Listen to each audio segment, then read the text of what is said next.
ലോറിയുടെ കാര്യത്തിലും അർജുന്റെ കാര്യത്തിലും ഒരു തീരുമാനം ഇതുവരെ ഉണ്ടായിട്ടില്ല. അതെ. ഇപ്പം കർണാടക സർക്കാർ ഒരു തീരുമാനം എടുക്കാതെ ഇരുന്നാൽ ഇനി മുന്നോട്ട് എങ്ങനെയാണ് ഈ ലോറിയുടെ കാര്യത്തിലും ഈ അർജുന്റെ കാര്യത്തിലും തീരുമാനം ഉണ്ടാവണ്ടല്ലേ? ഞമ്മക്ക് ഓന്റെ കാര്യത്തിൽ എന്താണെന്നുള്ള ഒരു കാര്യം അറിയന്നെ വേണം. ഞമ്മക്ക് ഇത്രയും ദിവസം പണിയെടുത്തപ്പോ അതിനാണല്ലോ. വണ്ടി അവിടെ തന്നെ ഉണ്ട് എന്നുള്ളതിന്റെ തെളിവ് കിട്ടിയല്ലോ, മരങ്ങളൊക്കെ കണ്ടല്ലോ, കുറച്ച് മരം കിട്ടിയല്ലോ. ആദ്യത്തെ 4 ദിവസം നമ്മളെ ലോറി അവിടെ ഇല്ലാന്നല്ലോ പറഞ്ഞിരുന്നത്. ഇപ്പൊ മരങ്ങൾ കിട്ടി. പിന്നെ അതിന്റെ ഇടയ്ക്ക് എന്താണ് സോഷ്യൽ മീഡിയയിലൊക്കെ കേട്ട് വഴി തിരിച്ചു വിട് മനാഫ് എന്ന് പറഞ്ഞിട്ട്. ഹലോ, ഈ സമൂഹ മാധ്യമങ്ങളിൽ മനാഫിനെതിരെ ഒരുപാട് എതിരെ നെഗറ്റീവ് കമന്റ് പറഞ്ഞുണ്ട്. മനാഫ് പറഞ്ഞ കള്ളത്തരമാണ്, മനാഫ് സത്യമല്ല പറയണെന്ന്. അതെ. ഹലോ, ഓർക്കൊക്കെ എന്തും പറയാലോ, അനുഭവിക്കുന്ന നമ്മളാണല്ലോ. ഞാൻ പറഞ്ഞതൊക്കെ എന്താണ് സത്യമാണെന്ന് അറിയണവർക്കറിയാം. ഇതിന് മൊത്തം ദുരൂഹതകൾ തന്നെ ഉള്ളൂ. ഇതിപ്പോ കാണുന്നവർക്കും കേൾക്കുന്നവർക്കും എല്ലാവർക്കും മനസ്സിലാവുമല്ലോ. അല്ല അതൊക്കെ തെറ്റാണ്. ഞാൻ നന്നായിട്ട് കന്നഡയിൽ സംസാരിക്കും. ഞാൻ വേണമെന്നുണ്ടെങ്കിൽ നിങ്ങൾക്ക് വീഡിയോസ് വിട്ടുതരാം. നമ്മള് വെറും ഒരു അർജുനും വേണ്ടി മാത്രമല്ല അവിടെ പ്രശ്നം ഈ പ്രശ്നത്തിൽ ഇടപെട്ടത്. നമ്മൾ അവിടെ ഉള്ള എല്ലാരും ഭൂമിന്റെ അടിയിൽ മനുഷ്യന്മാരുണ്ട് എന്നാ പറഞ്ഞത്. അതിൽ നമ്മൾ അർജുനുണ്ട്. ഹലോ, അത് ഇവിടെ ഉള്ളവർക്ക് മനസ്സിലായില്ലെങ്കിൽ കർണാടകക്കാർക്ക് മനസ്സിലായിരിക്കും. ഒന്നും ഒരു കാര്യമില്ല. നമ്മളിതൊന്നും നോക്കാൻ നിൽക്കുന്നില്ല. പൂർവാധീന ശക്തിയോട് കൂടി തന്നെ പൊരുതും. ഹലോ, ഓനെ നമ്മൾ തിരിച്ച് എങ്ങനെങ്കിലും എന്താ പറയാ, ഏത് രൂപത്തിൽ ഓനെ കിട്ടിയാലും അതും കൊണ്ട് നാട്ടിലേക്ക് വന്നിട്ടേ ബാക്കി കാര്യമുള്ളൂ. നമസ്കാരം. 2 ദിവസം കൂടി ഞാൻ കാത്തു നിൽക്കും. ഇനിയും എനിക്ക് ക്ഷമിക്കാൻ പറ്റില്ല. ഞാൻ വെള്ളത്തിലേക്ക് ഇറങ്ങും, ആ നദിയിലേക്ക് ഞാൻ എടുത്തു ചാടും. ഇതെന്റെ വാക്കുകളല്ല. കർണാടകയിൽ അങ്കോളയിൽ മണ്ണിടിഞ്ഞ് കാണാതായ അർജുനന്റെ ലോറിയുടെ ഉടമയായ മനാഫിന്റെ വാക്കുകളാണ്. ആദ്യം മുതൽ തന്നെ മനാഫ് ഗംഗാവലിയുടെ തീരത്തേക്ക് ഓടിയെത്തിയിട്ടുണ്ടായിരുന്നു അപകടത്തെ കുറിച്ച് കേട്ടറിഞ്ഞപ്പോൾ. തിരച്ചിലിന് എല്ലാം മനാഫിന്റെ സാന്നിധ്യം അവിടെ ഉണ്ടായിരുന്നു. എന്നാൽ പിന്നീട് തിരച്ചിൽ മുറുകും തോറും ഏറ്റവും കൂടുതൽ തെറ്റിദ്ധരിക്കപ്പെട്ട ആളും കൂടുതൽ പഴി കേൾക്കേണ്ടി വന്ന ആളും മനാഫ് തന്നെയാണ്. എന്താണ് അതിന്റെ കാരണം എന്ന് തനിക്ക് മനസ്സിലാകുന്നില്ല എന്നാണ് മനാഫ് ഒരു മാധ്യമത്തിന് നൽകിയ അഭിമുഖത്തിൽ പറഞ്ഞത്. തന്നെ പലരും നക്സൽ ഭാര്യയായി പോലും ചിത്രീകരിച്ചിരിക്കുന്നു. മഹാരാഷ്ട്ര കാടുകളിലെ നക്സലുകളുടെ അടുത്ത് പോയി മരം ശേഖരിച്ച് നാട്ടിൽ കൊണ്ടുവന്ന് വിൽക്കുന്ന കള്ളത്തടി ഇടപാടാണ് തനിക്ക് എന്നൊക്കെ പലരും പറയുന്നുണ്ടായിരുന്നു. ഇതിൽ ചന്ദനത്തടിയുണ്ട് എന്നൊക്കെ ചില മാധ്യമങ്ങൾ റിപ്പോർട്ട് ചെയ്തതായിട്ട് മനസ്സിലാക്കാൻ സാധിച്ചു. ദയവായി നിങ്ങൾ കല്ലായിൽ വന്ന് എൻ്റെ വിവരങ്ങളെല്ലാം അന്വേഷിക്കാൻ കൃത്യമായി എല്ലാവർക്കും മനസ്സിലാക്കാൻ സാധിക്കും എൻ്റെ പശ്ചാത്തലം എന്താണെന്നുള്ളത്. പക്ഷെ അതൊന്നുമല്ല ഇവിടെ പറയാനുള്ളത്. എന്നെ സംബന്ധിച്ചിടത്തോളം എൻ്റെ കൂടെ ജോലി ചെയ്തിരുന്ന ഒരാളെയാണ് കാണാതായിരിക്കുന്നത്. മനാഫ് ഇത്തരത്തിൽ പറഞ്ഞു തുടങ്ങി.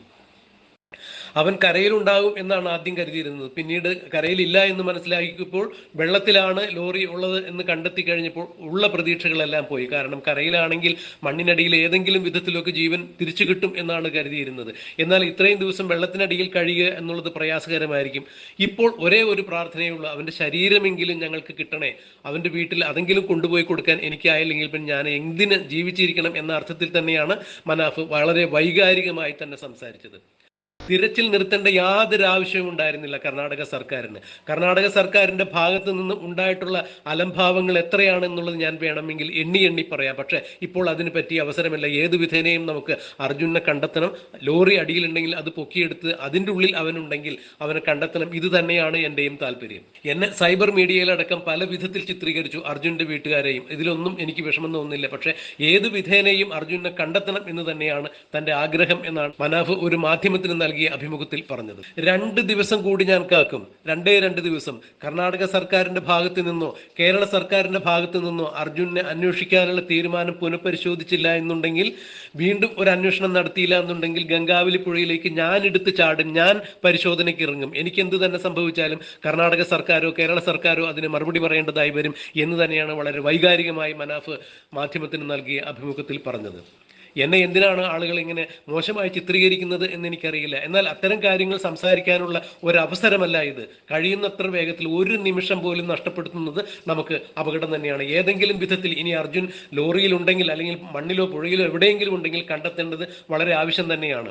ചായക്കട ഉണ്ടായിരുന്നു എന്ന് പറയുന്ന സ്ഥലത്ത് മണ്ണ് ഇപ്പോഴും നീക്കിയിട്ടില്ല. അവിടുത്തെ മണ്ണ് തൊടാൻ ആരും സമ്മതിക്കുന്നില്ല. പല വിഷയങ്ങളും ഇതിനകത്തുണ്ട്. അതെന്തൊക്കെയാണെന്ന് ഇപ്പോൾ വിശദീകരിക്കുന്നില്ല. പിന്നീട് ഒരിക്കൽ പറയാം എന്ന് തന്നെയാണ് മനാഫ് പറഞ്ഞത്. കാരണം ഇപ്പോൾ അത്തരം കാര്യങ്ങൾ പറഞ്ഞ് വിവാദമാക്കേണ്ടതില്ല. അങ്ങനെ എന്തെങ്കിലും പറഞ്ഞൊരു വിവാദം ഉണ്ടായി ഇനിയും അവരൊരു അന്വേഷണത്തിന് തയ്യാറാണെങ്കിൽ അത് ഞാനായിട്ട് മുടക്കുന്നില്ല. തീർച്ചയായും അർജുനെ കണ്ടെത്തണം. എൻ്റെ കൂടെ ജോലി ചെയ്തിരുന്ന ഒരു ചെറുപ്പക്കാരനാണ്. അവൻ്റെ ശരീരമെങ്കിലും അവൻ്റെ വീട്ടിൽ കൊണ്ടു ചെന്ന് എത്തിക്കേണ്ട ഒരു ഉത്തരവാദിത്തം എനിക്കുണ്ട്. അതെൻ്റെ കടമയാണ് എന്ന് ഞാൻ വിശ്വസിക്കുന്നു എന്നൊക്കെയാണ് മനാഫ് വളരെ വികാരാധീനനായി പറഞ്ഞത്. മനാഫ് ഒരു മാധ്യമത്തിന് നൽകിയ അഭിമുഖത്തിന്റെ പ്രസക്ത ഭാഗങ്ങൾ നമുക്കൊന്ന് കേൾക്കാം. ലോറിയുടെ കാര്യത്തിലും അർജുന്റെ കാര്യത്തിലും ഒരു തീരുമാനം ഇതുവരെ ഉണ്ടായിട്ടില്ല. അതെ, ഇപ്പം കർണാടക സർക്കാർ ഒരു തീരുമാനം എടുക്കാതെ ഇരുന്നാൽ ഇനി മുന്നോട്ട് എങ്ങനെയാണ് ഈ ലോറിയുടെ കാര്യത്തിലും ഈ അർജുന്റെ കാര്യത്തിലും തീരുമാനം ഉണ്ടാവണ്ടല്ലേ? ഞമ്മക്ക് ഓന്റെ കാര്യത്തിൽ എന്താണെന്നുള്ള ഒരു കാര്യം അറിയന്നെ വേണം. നമ്മള് നമുക്ക് ഇത്രയും ദിവസം പണിയെടുത്തപ്പോ അതിനാണല്ലോ. ഉം, ഉം. വണ്ടി അവിടെ തന്നെ ഉണ്ട് എന്നുള്ളതിന്റെ തെളിവ് കിട്ടിയല്ലോ. മരങ്ങളൊക്കെ കണ്ടല്ലോ, അതെ, അതെ. കുറച്ച് മരം കിട്ടിയല്ലോ. ആദ്യത്തെ 4 ദിവസം നമ്മളെ ലോറി അവിടെ ഇല്ലാന്നല്ലോ പറഞ്ഞിരുന്നത്. ഉം. ഇപ്പൊ മരങ്ങൾ കിട്ടി. പിന്നെ അതിന്റെ ഇടയ്ക്ക് എന്താണ് സോഷ്യൽ മീഡിയയിലൊക്കെ കേട്ട് വഴി തിരിച്ചു വിട് മനാഫ് എന്ന് പറഞ്ഞിട്ട്. ഉം, ഉം. അതെ. ഹലോ, അല്ല, ഈ സമൂഹ ആദ്യം മാധ്യമങ്ങളിൽ മനാഫിനെതിരെ ഒരുപാട് എതിരെ നെഗറ്റീവ് കമന്റ് പറയുന്നുണ്ട്. മനാഫ് പറഞ്ഞ കള്ളത്തരമാണ്, അതെ മനാഫ് സത്യമല്ല അതെ പറയണെന്ന്. അതെ. ഹലോ, ഓർക്കൊക്കെ എന്തും പറയാലോ, അനുഭവിക്കുന്ന നമ്മളാണല്ലോ. ഞാൻ ഞാൻ പറഞ്ഞതൊക്കെ എന്താണ് സത്യമാണെന്ന് അറിയണവർക്കറിയാം. ഹലോ, ഇതിപ്പോ നമ്മളെ പോസിബിലിറ്റി ആദ്യം കരക്കാണ് ഉം. ഈ ലോറി ഉണ്ടാവാൻ സാധ്യത ഉള്ളത്. കാരണം നമുക്ക് 9ാമത്തെ ദിവസമാണ് മരം കിട്ടുന്നത്. അതെ. അതുവരെ നമ്മൾ പല സ്ഥലത്ത് അന്വേഷിച്ചിട്ടും മണ്ണിൽ തന്നെ പല സ്ഥലത്ത് നോക്കിയിട്ടും ഒരു കഷ്ണം പോലും മരം കണ്ടില്ലേനി. ഉം. അപ്പം അപ്പത്തെ ഒരു നിഗമനം എന്തായിരുന്നു പറഞ്ഞു കഴിഞ്ഞാല് ഈ കെട്ട് പൊട്ടിയുണ്ടാവില്ല എന്നുള്ളതാണ് ഉം, ഉം. വിചാരിച്ചത്. ഉം. ലോറിന്റെ കെട്ട് പൊട്ടാതെ വെക്കുമ്പോ അവിടെ എവിടെങ്കിലും തന്നെ ഉണ്ടാവും എന്നുള്ളതാണ്. ഉം, ഉം. ഇപ്പോഴും ഒരു 4 കഷ്ണം മരമാണല്ലോ ഇപ്പൊ കിട്ടിയത്. ഉം, ഉം, ഉം. ഉം, അത് അത് തന്നെ. ലോറി പുഴയിലേക്ക് എത്തിയാൽ മാത്രമല്ല ആ മരം പുഴയിലെത്തുക. ഉം, ഉം. ലോറിക്ക് എന്തെങ്കിലും കല്ല് വന്ന് അടിച്ചാലും തെറിക്കല്ലോ ഉം, ഉം. മരങ്ങൾ കുറച്ചെങ്കിലും. ഉം. അല്ല, ഇപ്പൊ മനാഫിന്റെ എന്തായാലും ഇതിൽ എന്താണ്, ലോറി കരയിലാണോ പുഴയിലാണോ മനാഫിന്റെ ഒരു നിഗമനം? അങ്ങനെയല്ല, കരയിലും പുഴയിലും ഒക്കെ സാധ്യത ഉണ്ട്. അതിനൊന്നും ഒരു ഇതുമില്ല. ഉം. എന്തായാലും ആ ഏരിയയിലാണ്, അതിലൊരു മാറ്റമില്ലല്ലോ. അവിടെ നിന്ന് മാറിയിട്ടില്ല. പക്ഷെ ഇപ്പൊ പിന്നെ 4 അതെ, സ്പോട്ടാണ്, ഈ പിന്നെ 4 സ്പോട്ടാണ് ഇവർ പറയണത്. ഇപ്പൊ 4 സ്പോട്ടില് ഞാൻ ഇപ്പൊ അവിടെ ഇല്ല, ഉം. സ്പോട്ടിലില്ല. ഉം. ഞാനിപ്പോ എന്ത് കാര്യങ്ങൾ അറിയണതും പത്രത്തിലൂടെയും ന്യൂസ് ചാനലിലൂടെയും ഒക്കെ ഇതിന്റെ തന്നെ ഇടയ്ക്കും വാർത്ത അറിയുള്ളൂ. വന്നു പറയാം, ലോറി 3 കഷ്ണങ്ങളായി പോയിട്ടുണ്ട്. അങ്ങനെ പോവാൻ അത് സാധ്യതയുണ്ട് മനാഫ്? 3 പീസ് എന്നല്ല, അത് ഞാൻ DSPനെ വിളിച്ചതാവട്ടെ. ഉം. 3 പ്ലേസ് എന്നാ പറഞ്ഞത്. ഉം, ഉം. 3 പ്ലേസിൽ ഉണ്ടാവാൻ സാധ്യത ഉണ്ട് എന്നാണ്. ഉം, അത് ഉം. കേട്ടോടത്ത് ചെറിയ ഇവർക്ക് ഉം. വാർത്ത. ചാനലുകാർക്ക് ആർക്കറിയില്ല, കേട്ടോടത്ത് ചെറിയൊരു കൺഫ്യൂഷൻ വന്നാ. ഉം, ഉം. ഒരു പ്ലേസ് എന്നാ പറയണേ, കർണാടകക്കാരാണല്ലോ ഇംഗ്ലീഷിൽ പറഞ്ഞപ്പോ അതെ. പ്ലേസ് എന്നാ പറഞ്ഞത്. അത് ഉം. പീസ് എന്ന് ആയിപ്പോയതാ. അല്ല 3 പീസ് ആവൂലെന്നല്ല, എന്തായാലും ആ പറഞ്ഞത് ഇങ്ങനെയാണ്. ഉം, ഉം. ഞാൻ മറ്റൊരു കാര്യം ചോദിച്ചിട്ട്, ഇപ്പൊ ഈ വേറെ ഒന്നും കർണാടക ഉണ്ടാവില്ല. ഇതിനൊക്കെ 13 കൂടി പറഞ്ഞോളൂ. ഞാന് എന്താ പറഞ്ഞു കഴിഞ്ഞാൽ നമ്മളെ സംബന്ധിച്ചിടത്തോളം നമ്മൾ സാധാരണക്കാരനാണ്. ഞാനിതില് വിദഗ്ധനൊന്നല്ല. എന്തായാലും ഉം. നമ്മളെ ആവശ്യങ്ങൾ പറയുകയാണ് ചെയ്യുന്നത്. ഉം. നമ്മള് മണ്ണിൽ തിരയാൻ വേണ്ടി പറയണത് പറഞ്ഞു കഴിഞ്ഞാൽ ഒരു സാധാരണ കാര്യം ആലോചിച്ചാൽ മതിയല്ലോ. ഉം. പുഴയിലേക്കാണ് പോകണമെങ്കിൽ ഇത്രയും ദിവസം നേരം വൈകിയ സ്ഥിതിക്ക് ഉം. ആ പോസിബിലിറ്റി കുറവാണ് അവന്റെ രക്ഷപ്പെടാനുള്ളത്. ഉം, ഉം. ആ ഏറ്റവും കൂടുതൽ പോസിബിലിറ്റി ഉണ്ടാവുക ആ മണ്ണിന്റെ ഉള്ളിലാണെങ്കിലാണല്ലോ. ഉം, ഉം. അതാണ് നമ്മൾ മണ്ണ് മാറ്റാൻ വേണ്ടിയിട്ട് പറഞ്ഞത്. അന്ന് മുതൽക്കേ അവിടെ പുഴയില് രക്ഷാപ്രവർത്തനം നടന്നുകൊണ്ടിരിക്കുന്നുണ്ടായിന്. ഉം. ഞാൻ മറ്റൊരു അപ്പം 13 മണ്ണ് ദിവസമായിട്ട് ഒരു ഭാഗത്തേ മാറ്റിയിട്ടുള്ളൂ. നമ്മൾ ഈ ചായക്കട നിൽക്കുന്ന ഭാഗത്തെ മണ്ണൊന്നും മാറ്റിയിട്ടില്ല, ഇപ്പോഴും മാറ്റിയിട്ടില്ല. മാറ്റിയിട്ടില്ല. ഉം, ഉം. അവിടെ തൊടുമ്പോഴാണ് പ്രശ്നങ്ങളാവുന്നത്. അല്ല, ഞാൻ മറ്റൊരു കാര്യം ചോദിക്കട്ടെ. ഈ എന്തൊക്കെയോ മറച്ചു വെക്കുന്നുണ്ട്. കർണാടക ഗവൺമെന്റ് 13 ദിവസമായിട്ട് തെരച്ചിൽ നടത്തുന്നു. ഇനി തെരച്ചിൽ നടത്താൻ പറ്റില്ല എന്ന് പറയാം. തെരച്ചിലിന്റെ അവസാന നിമിഷം വരെ എത്തി, അതായത് ലോറി കണ്ടെത്താനായപ്പോൾ തെരച്ചിൽ നടത്തുന്നത്. അപ്പൊ ദുരൂഹത കാണല്ലേ ഇതില്? ഇതിന് മൊത്തം ദുരൂഹതകൾ തന്നെ ഉള്ളൂ. ഇതിപ്പോ കാണുന്നവർക്കും കേൾക്കുന്നവർക്കും എല്ലാവർക്കും മനസ്സിലാവുമല്ലോ. എന്തൊക്കെ വലിയ മല ഒന്നല്ല, ഒരു മലന്റെ ഒരു സൈഡിൽ കുറച്ച് ഭാഗം. ഇപ്പൊ ഇങ്ങനെ സൈഡിൽ കൂടിയേ ഡ്രോണിൽ കൂടി നോക്കുമ്പോഴേ, ഡ്രോണിന്റെ ക്യാമറ കൂടി നോക്കുമ്പോ മൊത്തം ഭയങ്കര വലിയ മല ആയിട്ട് തോന്നും. പക്ഷെ അവിടെ പോയാൽക്കറിയാം ഒരു മലന്റെ ഒരു ചെറിയ ഭാഗമാണ്, ഒരു വട്ടത്തില് ആണ് മണ്ണ് പോകുന്നത്.